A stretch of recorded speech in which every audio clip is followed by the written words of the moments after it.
Și acum să trecem de la PC-uri la laptopuri, în continuare foarte răspândite.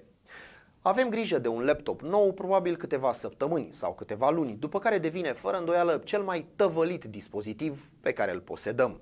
Una dintre principalele probleme pe care le întâmpină laptopurile se trage de la răcire și de la folosirea defectuoasă a acestui dispozitiv. Așa cum se știe, una din marile probleme ale electronicilor, ale componentelor electronice, este faptul că se încălzesc.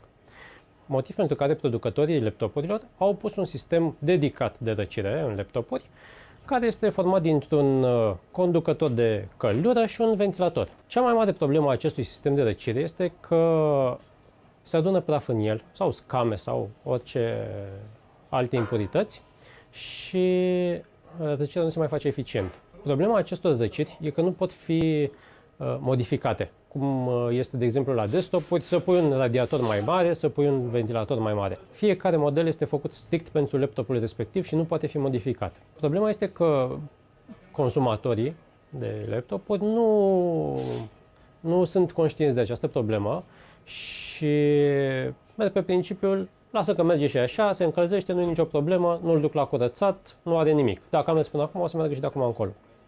Din păcate, cam 80% din problemele laptopurilor, din defectele laptopurilor, sunt cauzate exact de această căldură care nu se disipă corect. Utilizatorii au o mare contribuție la chestia asta, în special utilizatorii care folosesc laptopurile în pat, pe pătură, pe fețe de mese foarte pufoase, în locuri cu mult păr de pisică, cu păr de animal și în alte locuri care conțin mult praf. Mult praf și cum ar fi, de exemplu, șantiere sau orice alt loc foarte prăfos.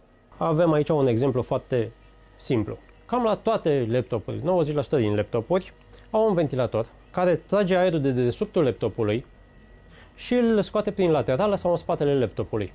Din această cauză, tot praful, toate scamele care sunt sub laptop sunt trase prin acest ventilator și se blochează în sistemul de răcire. Recomandarea noastră pentru posesorii de laptopuri este să le ducă la curățat cam o dată la 6 luni sau chiar mai des dacă au condiții foarte mult praf și folosirea unui stand de răcire, unui cooling pad, exact așa cum avem aici un model foarte simplu. Se pune cooling pad-ul pe suprafața de lucru, laptopul deasupra lui, se conectează cooling pad-ul la USB-ul laptopului și deja răcirea este îmbunătățită prin faptul că o parte din căldură este preluată de ventilatorul cooling pad-ului.